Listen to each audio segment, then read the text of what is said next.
Welcome to the Dead Pair Podcast, energized by KLMO Gameboy US, with your hosts, Jason Rambo and Sean Alley. Coming in hot with the 411 on all things sporting clays. Your go-to source for information, education, and entertainment, from the new shooter to the seasoned competitor. Oh, I'm a junkie, man. I want to play with the buttons. He just likes to throw people under the bus if you're not used to that yet. That's part of the show. Does your brain hear what your mouth is saying? Hey, I'm going to call Dave when the podcast is over and ask him what half the words are. Let's rapid fire. Let's do the hot seat. Let's get her done. Often imitated, but never duplicated. And now, it's showtime!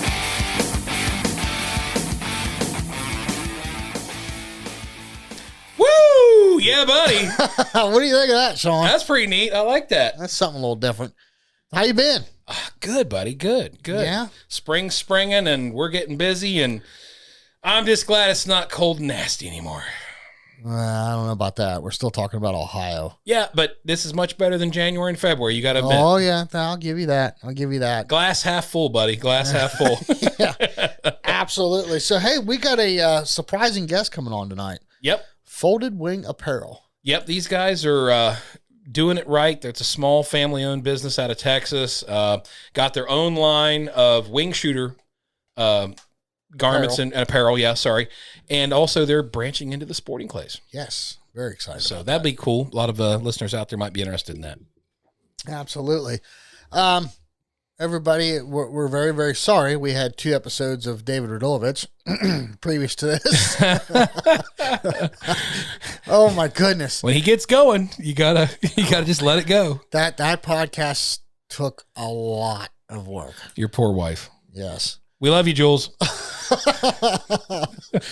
Oh man. Hey, we still got some questions for the coaches. Lots of coaches coming up. Lots of your questions can be answered. And, you know, David made a good point. He talked to us in between when we were doing that podcast. Make sure when you're asking the question, give him or any of the coaches some background. You know, let's not just ask a bland question because you'll get a bland answer. Right. The more detail in your question, the more detail they can give you in an answer. Yeah, what class are you shooting in? What's your level of experience? How many years have you participated in the sport? Because it makes a big difference. Somebody that's just getting started versus somebody that's been shooting for 10 years or more. Yeah. If your question is target specific, I don't think that matters as much. But, you know, when they're having trouble with a technique or seeing a bird or something, give us a little bit of background. Yeah, you know, exactly. Dive a little deeper into that. So anyway, yeah, questions for the coaches. We are getting ready to record. Time you hear this, we might be real close to recording the Q&A with just Sean and I, hosted by David. That'll be interesting. That'll be, oh boy. Have lawyers on the phone. Right. Ring, ring, ring. We have got some really good questions for gun clubs, and like seeing that. We've had a lot of interest. Gun clubs are calling and texting me, hey, what kind of questions are you guys getting? Yep. So we'll just save it for them when they come on the show. But send us those questions. There's been some good ones. Yeah, absolutely. Absolutely. Well, you want to get this ball rolling, buddy? Yes. Yeah, let's give them a call. All right, on the phone with us from Folded Wing Apparel is Pat Murphy. How you doing, Pat? I'm doing good, guys. How are y'all? Doing great, man. Glad to have you on the show. Oh, thank you so much for having me. Well, Pat, tell us a little bit about who you are, where you're from, and just give our listeners a little bit of history about yourself. All right. Well, yeah, me and my wife, Jen, we live in New Braunfels, Texas, which is just a little north of San Antonio. We are both shooters. We both love to get involved in the sporting clay groups around our area and shoot and compete a little bit and just really enjoy the sport. I'm a passionate wing shooter and bird hunter by default. I think my parents were. So that's just kind of what we love to do. We love to bird hunt, and we love to go sporting clay shooting. Well, Pat, I spent quite a bit of time over in your area when I lived in Texas. I used to go to Canyon Lake all the time with my boat. That was a ton of fun. So let me ask, being in that area, I know San Antonio is right around the corner, but is there a lot of sporting clay courses out in that area? Yes, sir, there is. We're kind of, we're so fortunate. We have a lot of options to shoot down here. Of course, you know, we're with traffic, probably an hour from the National Complex. I shoot a lot at the San Antonio Gun Club, which is downtown San Antonio. I also shoot a lot at Trainer Health Supply or Bear Community Shooting Range, which is the same place in a little town called Marion, which is just outside of San Antonio also. And we just don't have far to go. We're able to shoot at the Austin facility. We're able to go to not very far to Houston. We're only 2.5 hours from Houston and all their facilities. So we're real fortunate to have a lot of options down here. That's very cool. So we're talking about Folded Wing Apparel. Yes, sir. You started this from the ground up yourself. Can you tell us how that came to be? Yes, sir. I sure can. Well, Jen and I started it together, of course. We're pretty passionate about it. Like I said, I'm a wing shooter by default, and we both just love sporting clay events. And I think the idea of Folded Wing Apparel always kind of existed in my mind. I always felt like bird hunters and clay shooters and just shotgun enthusiasts in general kind of deserve their own brand, a little bit like the fishermen have their own brand. Sure. And big game hunters got their own brand, but we never really had time to develop it. And then COVID hit, and we won't go into all that, but we had time to develop it. Gotcha. Was there like just a need? Like, did you see that there was something missing in the market, or there was no available options for what you were looking for? Or I guess what was the driving force to kind of push you into doing this? Well, yeah, I think there was a little bit of a gap to some degree. First, I felt like it was a big enough market. The sporting clay market combined with the wing shooting market is a large enough group of people to sustain a brand of its own. So I felt that for sure. Second, if I considered the quality and the style and the comfort from a price standpoint, I did. I felt like there was somewhat of a gap in the market. I did. Okay. Well, so, I guess this begs the next question. I mean, I'm a bird hunter from way back as well. I don't do it as much anymore. I tend to bust the little orange ones more than I do the furry or winged or the feathered ones. Sorry.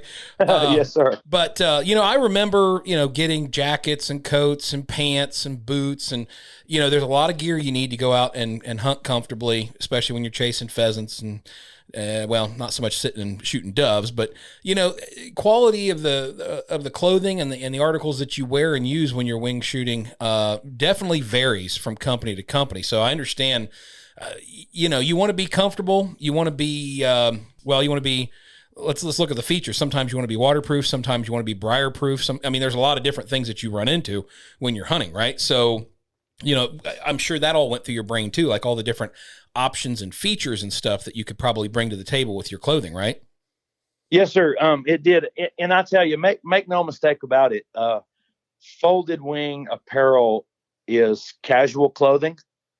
Jen and I didn't want to get in the gear race, if you will. Okay. We wanted to leave that for the folks that are good at it. Okay. And we wanted to produce good quality, comfortable clothing that is just suited for everyday active wear, and wanted to keep it kind of on that level. Didn't really want to get into the gear race. So, we don't really produce any hardcore waterfowl gear or duck hunting gear or upland hunting gear. We're sticking to everyday casual, cool, fun clothing. I got you. Okay. All right. Well, then that's my mistake for thinking that way. So no, it's not a mistake. We just want to try to reach our niche, if you will. Okay. And you're right. Doesn't necessarily mean that they have to wear it doing it. We just want it to be available for them. Gotcha. And you're absolutely right. There is a ton of companies out there making, brush pants and jackets and stuff like that. So, the market's already pretty saturated with that kind of stuff. So I guess that makes sense. But it's really neat that you guys are kind of taking a whole nother approach and using the casual line with the wing apparel type approach. I like that. It should be pretty interesting. Yeah, it's been a lot of fun. Let me ask you this, Pat. With all that being said, tell us what you do currently have to offer. Well, as far as clothing itself, we really strive to keep a good quality line of activewear using, performance-based materials that are so advanced compared to the old, heavy cotton materials from years back. We have a great activewear line, performance hoodies, performance long sleeve shirts. We've got a great performance material button down shirt and long sleeve and short sleeve that it's real easy to dress up. It's super easy to dress down. We've still got plenty of fall and winter stuff kind of, remaining from this past winter. A few vests, windbreakers, got a few accessories, that we kind of put in the mix, some backpacks. We have recently developed or started to develop our women's line, which we're super excited about. We're carrying women's leggings now that you see so often that the ladies just absolutely love to shoot in. We have a V-neck t-shirt for the ladies now. So we're on the right track, I think, to supply some good quality, fun clothing for the ladies. And of course we have the standard, caps and t-shirts and beanies and all the logo wear that is just a lot of fun. So we've got a pretty good selection right now. That's very cool. So you are going to be stepping into the sporting clays market, if I understand that correctly. Yes, sir. When I ask that, I don't just mean a shirt that says sporting clays on it or has a pair of, targets on it or whatever. What I'm asking is, you're going to have specific performance apparel for the sporting clays market. Yes, sir. Absolutely. Well, we're always going to try our best to keep developing and changing. Mm-hmm. And actually we feel pretty strong that the sporting clay shooters are going to really accept a couple of the pieces that we have already currently. And that is the performance hoodie with the UPF 50 sun protection. It's really cool. It's quick drying. It's just really, really comfortable, super soft, 4-way stretch material. We have seen that the shooters really, really, really have embraced that shirt down here in our area. We also have what I mentioned earlier, the button down performance shirts. Uh-huh. Got a lot of breathability in them. They're made from a microfiber material that's just really, really cool and breathes. And what we did on that shirt is we sewed in a lens cloth into the hem. So the shooters just absolutely love it. You can reach right down there. There's a little hidden pocket on the left side of the shirt that you never see it at all. And it's got an attached lens cloth in there. You take your glasses off, clean your glasses off right there, tuck it back in the little hidden pocket, and you're off and going. And I mean, I see these guys wearing these shirts at all those numerous places that we talked about earlier. I think that's a shirt that the shooters are really, really, really going to like. Yeah, that's a neat feature. I don't know if I've ever heard of anybody putting that into a shirt before. Have you, Jason? No, that's very cool. That's kind of a cool idea. I like that. But to answer your question, yes, we want to continue to listen to our customers and develop and keep trying to make it better for this group of people. It's huge. We absolutely love it. And we want to definitely focus on the clay shooter. Yeah. With that being, I'm just going to try to expand a little bit on what you just said there, if I could, Pat. So you're willing to take feedback from the shooters then. You're willing to listen to what they want and what they think they want to, change or improve to help them, right? Absolutely. We absolutely love feedback. And guys, it's the only way you can get better. We like feedback, the good and the bad. Our main goal is to have a happy customer, and our customers are everything to us. If they have some negative feedback, you dial our number, you tell us about it, we're going to fix it. Suggestions, we absolutely love it. Last summer, we did the performance shirt, the performance pullover shirt without a hood. All our customers said, add a hood, add a hood, add a hood. This year, we got the shirt back, or this summer, we have the shirt back. It's got a hood on it. So nice. we're going to listen to you guys and do our very best to put out the right kind of merchandise. Well, it definitely sounds like you're on the right track and definitely trying to cater to the audience at hand, which is, like you said, the wing shooters and the sporting clay shooters. So, I know it's going to be kind of all over the board. Can you talk a little bit about your price points and then what kind of guarantees or warranties or, how does Folded Wing stand behind the products that they sell? Oh, you bet. I tell you, as far as our price point is concerned, with all of the challenges that we have right now with the supply issues just all of the hurdles that we face right now, we have really been able to so far maintain a really low price point based on the quality that we're producing. I think our price point is really, really good. We really just don't believe a guy should have to spend $100 or $120 to buy a button-down shirt or a pullover hoodie. I mean, times are tough, and while we're not the cheapest clothing on the market, our quality is way up there, and we're trying to be as friendly to our customers as we can. Basically, we range anywhere from $25 t-shirts to, $55, $60 shirts, whereas those particular shirts produced by some of our competitors are, they're significantly higher. So sure, you get what you pay for. Our price point so far. Yeah, I was just going to say, I'm sorry, I didn't mean to interrupt. I was going to say, well, you get what you pay for, right? Absolutely. Well, absolutely. And that's a big thing there, Jason, because, let's face it, we've all got clothing in our wardrobe. And there's the shirt that you buy, you wear it 2 or 3 times, and it looks like hell after the wash has been through it 3 or 4 times. And then you got the one that you've had for 2 or 3 years, still almost looks like the day you bought it. And right. that's what I keep going back to buy. So, I mean, as long as the quality's there and as long as the shirt holds up, I'm a customer. It doesn't matter if it's $25, $45, or $65 to me. Right. I mean, as long as it's a good quality shirt, I'm going to spend the money on it. Right. No. Yes, sir. I agree. Because and to answer the other part of your question, we're going to stand behind our product 100%. I think the difference in us versus maybe some large company is we're a 2-man show, basically. Me and Jen, my wife, we work tirelessly at this, and we are going to just strive to make our customers happy.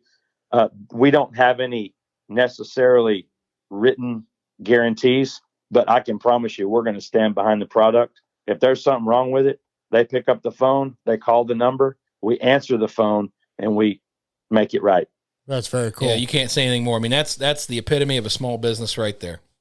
We had a situation last week, and like I said, you guys know how young we are, but we had a situation last week where, we just had a mistake that happened, and the guy, a good customer who was a first-time customer, bought a short sleeve shirt, and he got a long sleeve shirt. And he was not upset, but he called, and we picked up the phone and talked for a minute. He told me what had happened. I asked him a few questions about the packaging because I was trying to troubleshoot the problem. And I said, you know what? You enjoy that long sleeve shirt. Your short sleeve one's on the way. Wow. The guy is happy, and will always be a customer, and we'll always be friends now. Yep. That's it. You treat people right, and you'd be surprised how long they'll stick around. I've learned the same thing in my business as well. Well, kind of changing gears here, but now might be a good time to fill our listeners in about another product that you're going to be carrying that they're already very familiar with, and that is, of course, Bear Pelt. You're going to be carrying Bear Pelt, correct?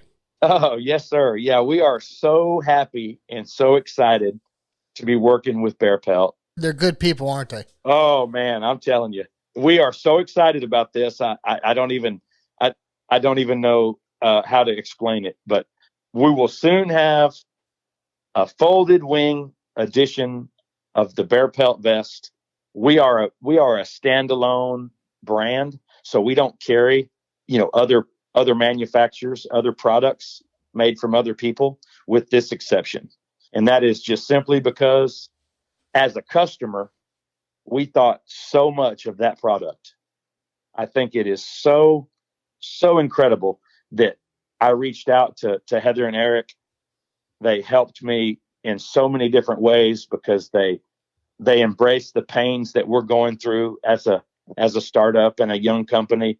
And I just felt like we were immediate friends, and they're going to help us with this project. We're going to have our own edition, and we can't wait. We're super excited about it. Sweet. Yeah, everybody loves bear pelt. I mean, that's for sure. It's a good product that sells itself anymore. Well, Pat, I want you to throw out a little bit of a selfish plug here. If people want to come check out your website and the products you offer, where do they find you? Okay, so a few different ways and growing. So obviously the main way to find us is foldedwingapparel.com. We have an online store. So that is a very simple, easy to navigate website that's real secure, no problems, easy to operate. We are in a few brick and mortar stores. So Trainer Health Supply at NSC and at their main store in Marion carry our products. We're grateful for them. Our products are also in the San Antonio Gun Club. They are also in Frog Holler Outdoors, which is a small outdoor boutique store in our hometown of New Braunfels. So we're grateful to be there. We're also in the Southeast at Folsom Ranch Supply in Baxley, Georgia. We're happy to be represented over there. And of course, you can always shop through social media. We're on Instagram and Facebook as well. And so those avenues are there. Very cool. Very cool. So, Pat, do you have any big plans coming up this year, like new product lines that you're planning on releasing or other big ideas you can share with us? Well, I'll tell you, we are wanting to continue to move forward with our ladies, our women's line. And hopefully with a little nudge, I can get some help with a youth line. We get a lot of requests for kids apparel and just smaller sizes basically. And the women's line, that's really what we're going to try to make grow right now. It's a great part of the apparel business, and these ladies buy a lot of clothes. Sure. And like new, fresh ideas and apparel to shoot in. So that's kind of what we're hoping to work on this summer. Well, I'm very excited about the sporting clay stuff. If you ever want any help from Sean, well, I better just say me. Sean, you might have to run down to Houston Tent and Awning and get him some material. Right. Yeah, do you carry size Shrek? Because that's what my size Hey, is. don't you worry. I got you covered. I got some stuff. I got some stuff that's going to be headed your way. I bet I can get something around you. There you go. But no, I would love to.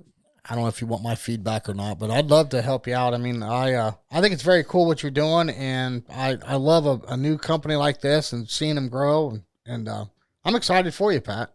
Yes, sir. Well, we appreciate it. We're so glad to have the opportunity to talk with you guys and be a part of your podcast. I'm a fan. I'm a listener, and we are so young and so new and so eager to keep our heads down and just try to make this work.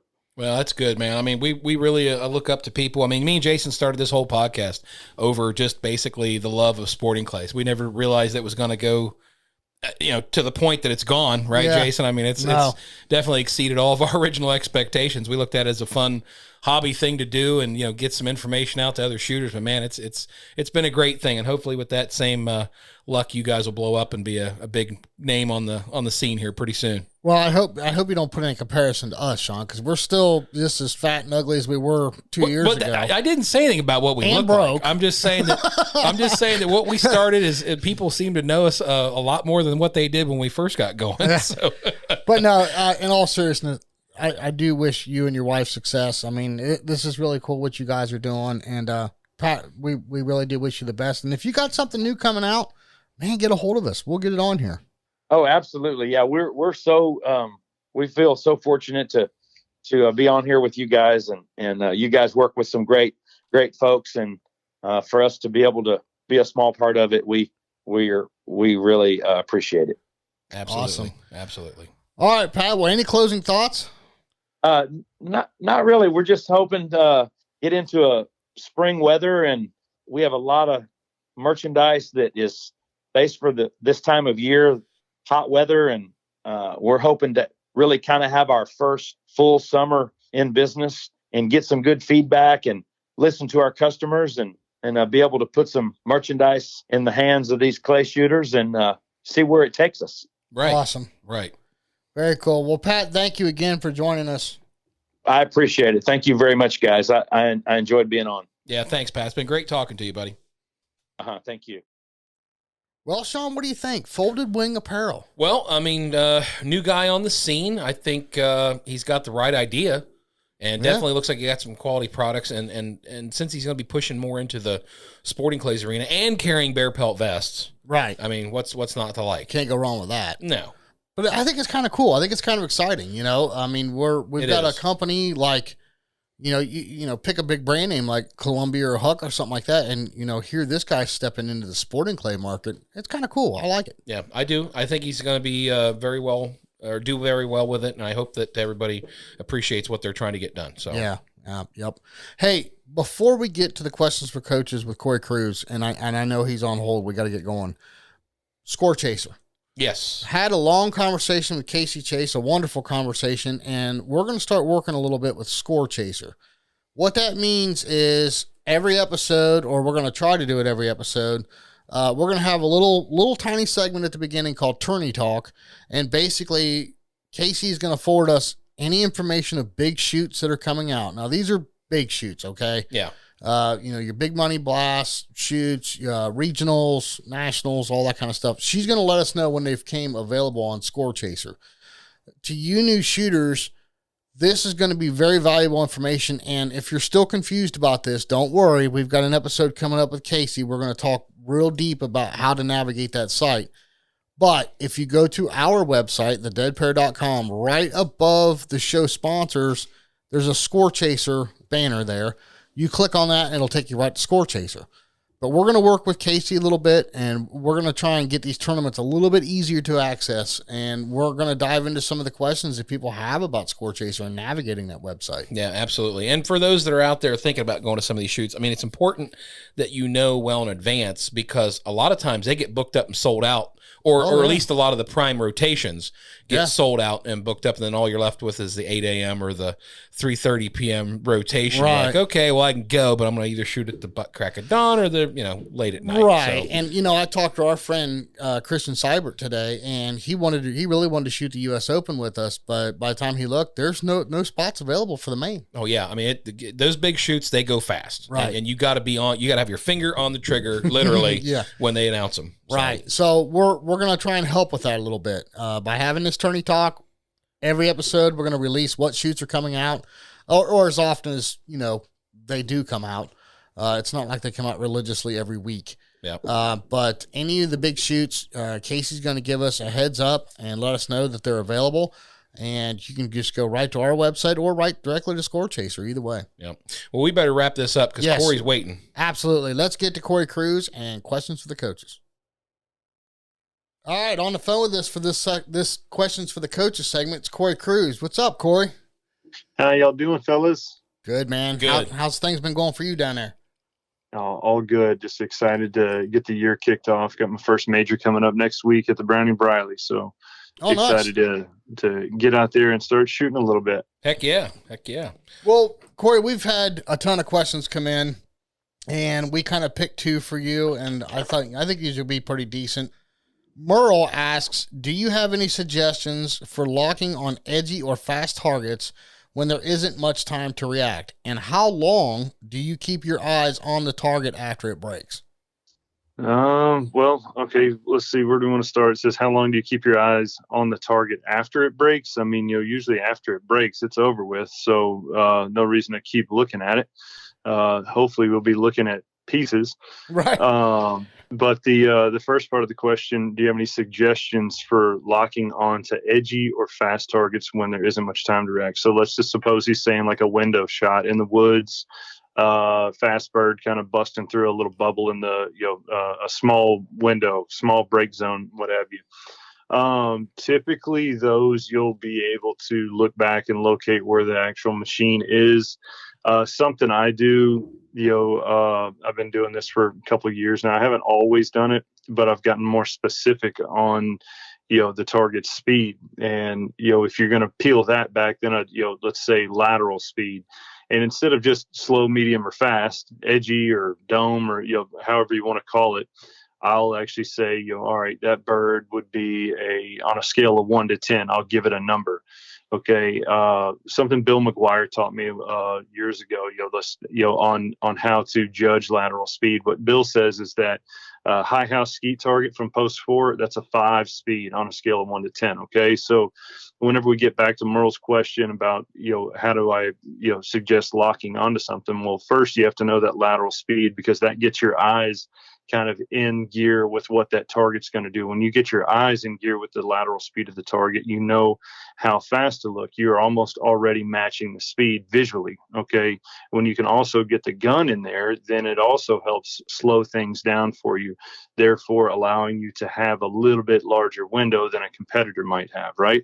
Right. So if that's the case, you can actually start this, I call it like just getting a hard look at the bird. All right. I don't necessarily lock on to edges anymore on birds. To me, it's more difficult than just trying to find, the middle of the bird. All right. So, I can talk more about that later, but so I'll essentially, to make myself find that, I'll literally ask myself, with my, in the moment of the shot, while the gun is in my face and the target's moving, I know predetermined that it's, let's call it a 5-speed target, and it's coming into that window.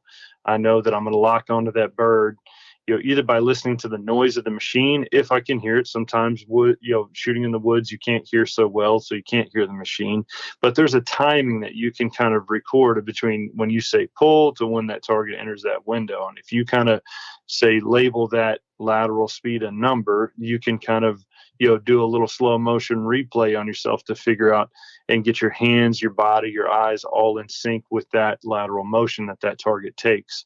When you have that, that's going to allow you to actually visually lock onto the bird better than most people, than just sitting there and then it just a flash that busts through a little open window. You still with me on that? Yeah. Yep. Okay. So whenever all that's going on, I guess it's, theoretically, I mean, I don't think it's a theory. You got to do it all the time. The target just visually appears slower to you whenever the gun speed is matched to the target's lateral speed. And then you've created a still picture between the target and barrel when everything's matched up, right? Therefore, you can actually see it a little bit clearer than people who aren't doing that. And in that case, that's whenever I'm actually looking for the middle of the bird. And my definition of good timing is that I'm actually pulling the trigger in that moment that I find the middle of the bird. Not that I'm, sometimes just searching for it will check the box. And, for this particular target, if I found the middle, I'm going to shoot. If I don't have enough time to find the middle of it, if I just see color and round, and that's when I have to shoot. I've already made my mind up in my planning on what it is that I want to see on the target. And so whenever I find that specific spot that I want to see, that's whenever I'm firing. That's given that I'm, getting the barrels in sync with the speed of the bird, and let's say if I need to be, a little bit ahead of it, or if I'm going to start behind it, or let it collapse in, just, there's a ton of different variables on technique wise, but visually, I know it's a long-winded answer, but that's what I would do to slow the whole mechanism down to where I could actually visually lock onto the bird better. And the whole trick is just matching lateral speed. Gotcha. Hey, Cory, let me just add on to that for just a minute. Is there ever a situation when you're in the box that you would actually justify going from a low gun mount to a mounted position on a fast bird like that? Yeah, totally. And it just all depends, the mount, in the, fully pre-mounted or the gun out of the pocket. That just depends on visually where I pick the, target up. Timing, I can shoot it just as fast starting with the gun out of the pocket. I don't want to say just as fast as pre-mounted, because usually pre-mounted I can spot shoot it, but very closely, at the same break point with the gun. But it's all has to do with how, where your eyes are on your visual pickup point, your visual hold point. If I typically like to watch clays come off the throwing arm. If I can see the machine, I watch it come off the throwing arm. That's just me. A lot of people don't do that. They'll look out, ahead of the machine so their eyes don't get beat. But I kind of, what I was just explaining about knowing and recording what that lateral speed feels like on the body rotation side of things. That kind of helps me come out with the flash, and I can immediately lock onto a spot, whenever I want to. So your question, when would I determine pre-mount or, kind of like a little cheat mount? Yeah. Just depends on the location of the machine. I want my eyes comfortable whenever I say pull. Gotcha. If I can pre-mount and see it come out, I'll pre-mount. If I turn my nose over to see the target come off it's like a deep quartering bird, or, kind of like you see it a lot at these charity shoots where the machine's sitting right next to you.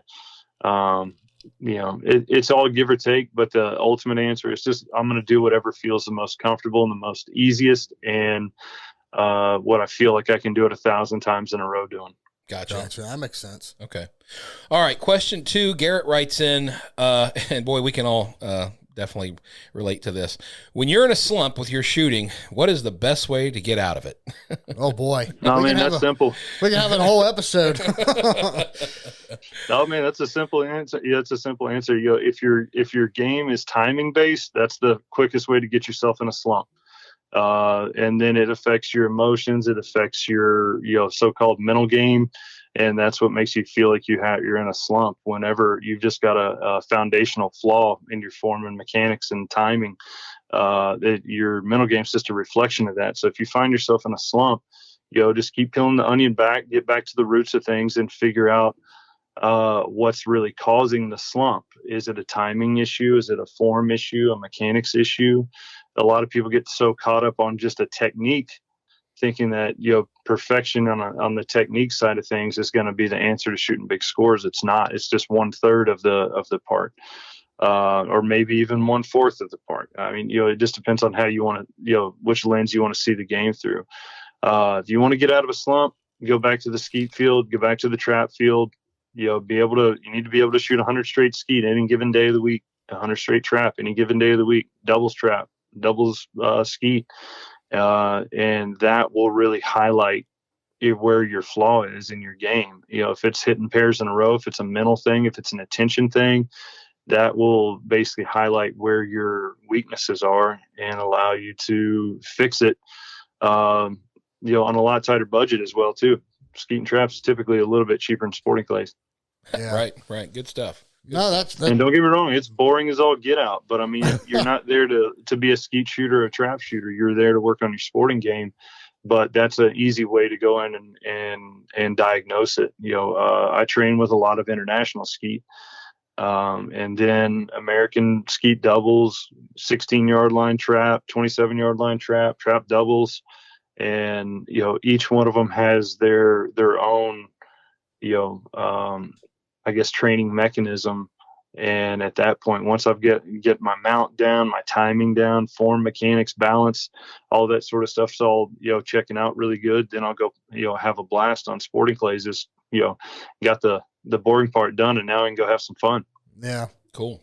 Very cool. So let me expand upon that just a little bit, Corey, if I could. So the times when you've hit a slump and you go to the skeet field, I know it varies. It depends on what you've corrected, but on average, what would you say you put down range on a skeet field? I mean, is it 500 rounds? Is it 600-700 rounds? I mean, a lot of people listening to this are nowhere near your level. So what do you recommend? If they're in a slump, what would be something good that they're not just out there hammering away and they're not really accomplishing anything? What would be a good round number you think they should spend on the skeet field? It's not really a one size fits all sort of answer. Right. A lot of it depends on your strength. I mean, if you can go and shoot 100, it goes really fast, especially if you're shooting by yourself. If you can shoot 100 and your muscles aren't, tight and sore, if you can shoot 250, go for it. But it's more than just one day. It needs to be able to where, let's just say that you were going to really clear your schedule out and just have one week of hard training. We need to go start your practice round on the skeet field or on the trap field. I think, it's the same thing, still professional baseball players, tennis players, football players, they start with stretching. Consider skeet and trap kind of like stretching before the game, getting your form, your mechanics, the gun fit. You really learn a lot from doing that, and just by watching your breaks, getting in tune with your body to know, like, oh, man, my neck's a little, tweaked up. Maybe that's making me hold the gun a little bit different. Well, that's going to make your point of impact a little bit different. Does your gun still really fit you? Are you mounting it well? So to answer the question on how much, well, it just depends on how much you can handle, how much time you have, how much money you got, how much ammo you have. A roundabout answer, with all those things considered, go out and shoot you, at least 100 of them every time you get a chance. It won't hurt you. Right. Well, Cory, thanks so much for coming on, man. We really appreciate all the knowledge, and I'm sure our listeners do too. My pleasure. Can't wait to look forward to maybe bumping into you at a future event here down the road. Oh, yeah. Absolutely. Sure. It's great seeing you guys on the road. Appreciate everything you're doing. Good luck this year, man. Thanks, Cory. Yes, sir. Same to y'all. Appreciate you. Thank you. Yep. All right, on the phone with us for this RE Ranger segment is Austin Cosper. What's up, Austin? Hey, guys. How y'all doing? Doing great, Austin. Thanks for coming on the show. Absolutely. So, Austin, for those that don't know you, tell us a little bit about yourself, where you're from, and what class do you shoot? Well, I am from Covington, Georgia, and I got my shooting started in 4-H, and then I moved to the collegiate. I shoot for Emmanuel College. I'm about 45 minutes, 30 minutes north of Athens. Right now, I'm in C class, but I'm steadily working up. I kind of joined late. This is only my fourth year going into NSCA shooting, and I absolutely am addicted, if you want to say that. That's easy to do. I'm actually from Covington, Georgia, and my 4-H team, I had, I don't know if you know them, Blake Chitwood and Shelby Moon on the same 4-H team, so we were pretty good. Absolutely. So we're talking about RE Ranger here. What was your decision to go with the RE Ranger glasses as opposed to anybody else? Well, I was new to the sport, and I had some cheap Walmart glasses, and I wanted to make an upgrade. And so I shopped around, asked a couple buddies on my team, and they were like, dude, you need to try a Ranger. Go look at Rangers. I was like, okay, I'll go look at them. So I went and looked, and I was like, man, these things look pretty slick. So I bought me a pair. They are the Falcon Pros, and I'm absolutely in love with them. I won't buy any other shooting glasses ever. So are you using the new React lenses, or are you using the other ones? I am. I'm using the React AI. I was texting Kevin to Michael, and I was like, hey, tell me about these React lenses. Like, what do they do? What's special about them? He was like, just get them. And I was like, okay. So if they're good enough for him, they're good enough for me. That sounds like Kevin. Yeah. Well, in regards to the glasses, though, as far as going from your regular, like Walmart or standard shooting glasses you can pick up anywhere, you go to the React lenses, what kind of stuff did you notice immediately? It's hard to explain. Like, if you ever get a really expensive, well, I wouldn't say expensive, but if you get a really good pair of polarized sunglasses like Costa, it takes all the glare away. It puts focus on what you're looking at. And that's kind of what that did. I mean, it blurred out and made everything that kind of got in the way irrelevant, and just made that target stand out. Not necessarily like made it brighter, but it made it to where everything around it was more neutral, and you could see more visual detail of the target while it was flying, and you could pick up target paths better. It increased my ability to read targets, and that's what made my scores go up. Awesome. Gotcha. So you said you're using the Falcons and you're in the new Reacts. Have you tried any of the other glasses that they have? I haven't tried any more frames. I found the Falcons with the wraparound ear, and that was really what made me fall in love with them. I was tired of bending over to pick up shells and the glasses falling off my head, so I really liked that. So I've stuck with my frames, but I've got a few other colors. I have yellow for if I ever do some night shoots, and then I've got a really dark purple, so if I ever go out west, I know I've used those out west before. It really brings it down. Gotcha. Well, so if somebody came to you and they were on the fence considering buying a set of shooting glasses, what would you tell them? As far as RE Ranger goes, I've never met anybody in the glasses industry that could beat their customer service. And I've never met the quality, like their metal frame. So they're not just going to snap from plastic or sitting on them or running over them. If you drop them, the lenses, they're very durable, so they're not going to just crack. And if they do crack, you just give them a call and they'll just ship you some right away. Gotcha. That's a good testimonial right there, don't you think, Jason? Oh, absolutely. I mean, I love mine. I've looked into other glasses before I had my Rangers, and the cost, and there was no difference, in the performance. In fact, I think the Rangers were even a little bit better, and the cost was way lower. So I would agree. It was a no-brainer for me. So, well, Austin, listen, we greatly appreciate you coming on and speaking with us. We got some other things we're going to catch up with you on, but for this segment, we're going to let you go and move on to the next person that's waiting on us.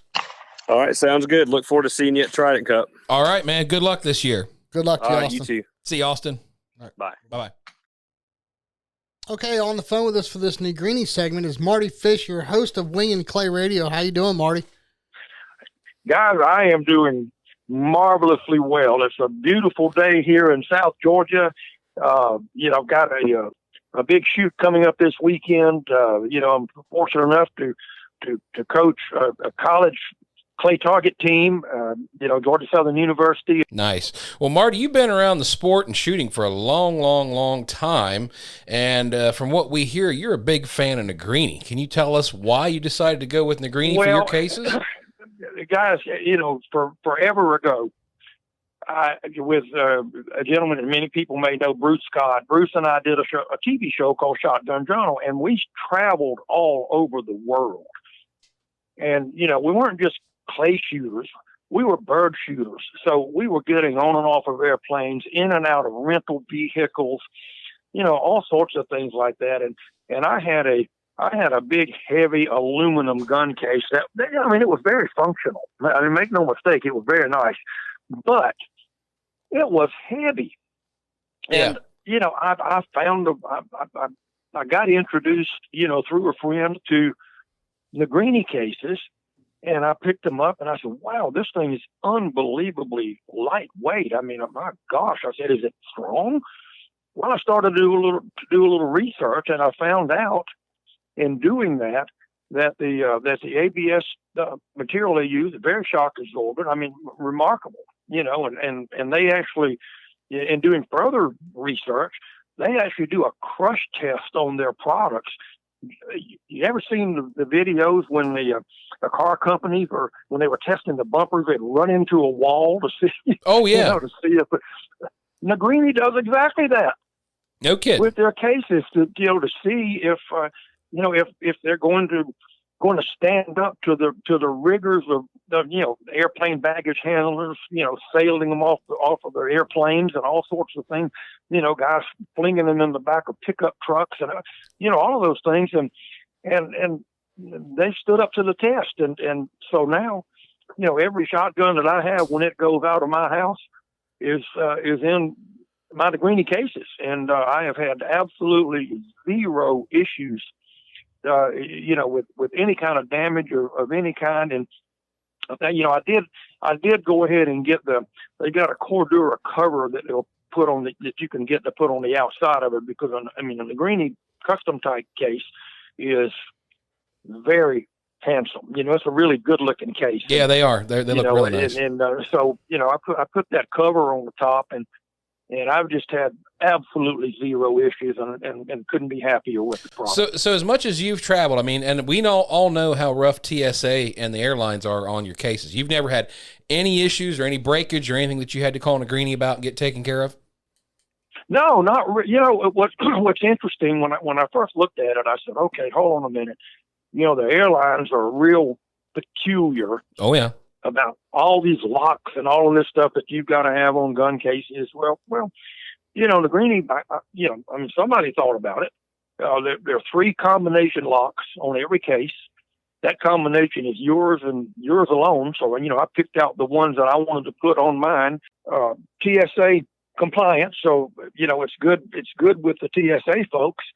And, I'll be honest with you, they've never called me to open up my case to take a look. I guess that X-ray is really nice, and there's no problem. But I will give all of your listeners one little hint, because this is critical, and I found out about it. if you're going on an airplane, don't put your loose chokes in your gun case. It looks like ammo, and they will call you and make you open your gun case and show it to them. Okay, that is a good point. So if somebody was on the fence, Marty, and they were considering a Negrini case, what would you tell them to steer them in that direction? Well, I think the biggest thing is, you know, if you go to the Negrini website, and it's got a lot of product on it. Okay, I mean, they've got so many different shotgun cases that it's just remarkable. And you decide, okay, what gun am I putting in it? You know, am I putting in over and unders, side by side, semi-automatic, pumps, a combination of two of those? How long is my barrel? How much storage do I want? You know, they've even got a case you can put your vest in if you want to and close it up, and you pretty much got everything that you need when you show up. And just open your case and you're ready to go. But you know, you can kind of pick and choose from a whole bunch of different options within their cases. And now they've come up with something. You know, a lot of guys that shoot clays are also bird hunters, also duck hunters, you know, upland bird hunters. They now got a new series of cases that one's called a duck ruckus, which is basically it's a waterfowl hunting case. You know, holds two guns, you know, with some extra storage in it. And then they've got a new upland case that I saw a picture of here not too long ago. But I think, you know, and then you can also pick and choose from, you know, different color interior. You know, like some of them are deep blue, some of them are burgundy. I mean, they're just a lot of options that you can choose.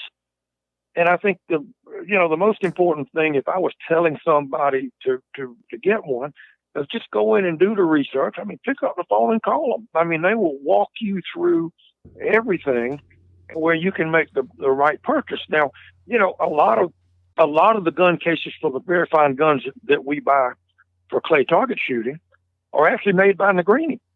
They make a whole bunch of the gun cases that people already have, and you probably don't even know that. Yeah, my Kolar came with a Negrini case. So. Sure, exactly. And I think the Krieghoffs too. But, for me, I wanted to step up with a more custom case to fit the exact needs of my gun. I mean, if you're a skeet shooter and you've got tube sets, they've got a case that will hold all the tube sets for you, plus your gun. Right. Well, let me ask you this, Marty. Mm-hmm. If you had to pick one feature out of these cases to be your favorite, what is that?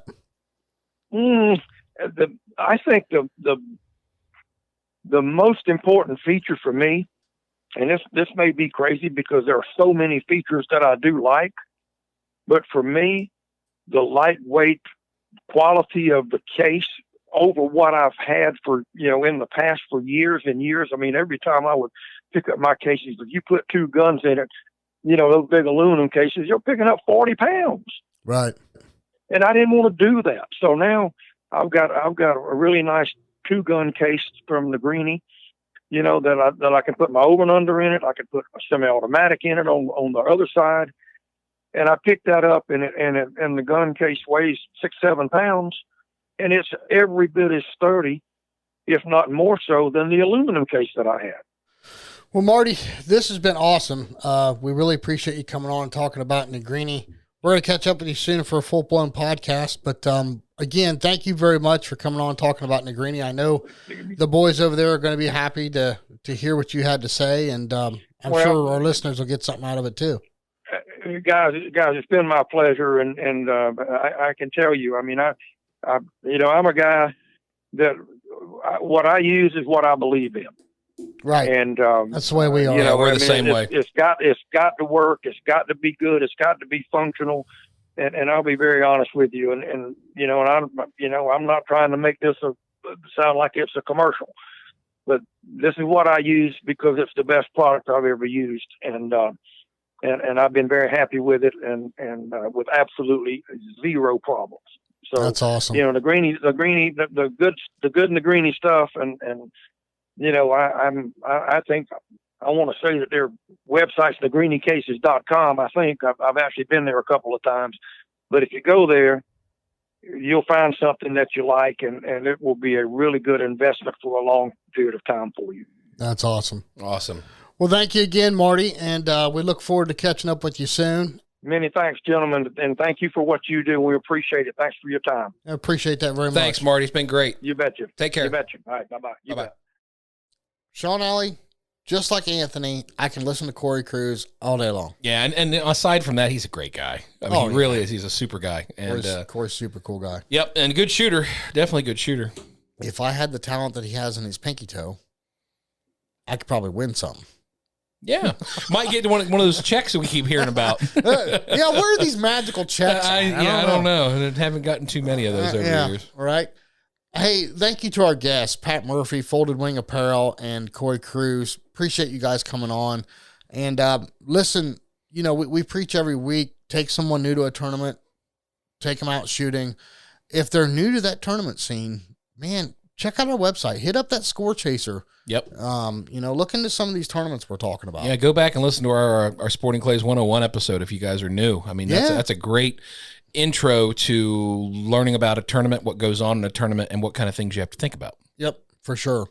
Sean Alley, one thing we need to mention real quick. There's still time left if anybody wants to get in on Roseanne Prucka's benefit shoot. Absolutely. Yeah, great event for a great person. Can't say enough about it. She's a great person and obviously really fighting to overcome this battle with cancer. Just as a quick reminder, that shoot, the Crushing Cancer shoot, Saturday, June 4th, starts at 4 p.m. with a dinner and raffle at 6 p.m. afterwards at Bald Mountain. It's a 75 target, and they're including the ammo with that. So right, and that's Bald Mountain, Michigan. Now, if you can't make it, or if that's a hike for you, or if you live clear across the country, you can still go to, I think is it Michigan Shooting Center's website? Well, I know they put it up on Score Chaser, so you can register there for the tournament. But there's also, but I'm talking about buying the raffle tickets. Yeah, you can buy raffle tickets, and you can also make donations. I think that is on Michigan Shooting Center's website as well. And it's definitely on our Dead Pair public group page on Facebook. Yes. Go there, click on the link. I mean, they've got all kinds of cool stuff you can win in this raffle. I think one of them's an A400. Yeah. Flats of ammo, all this. So listen, this young lady needs our help. This is her third bout with cancer. Yep. So let's help someone that's been great to the sport. Yeah, Paul and Roseanne, great people, and definitely would be very, very appreciative of any help that you guys can provide. But I've heard just about enough of you, Mr. Alley. Okay, good enough. So until next week. Hey, we'll see you all back here on the Dead Pair Podcast.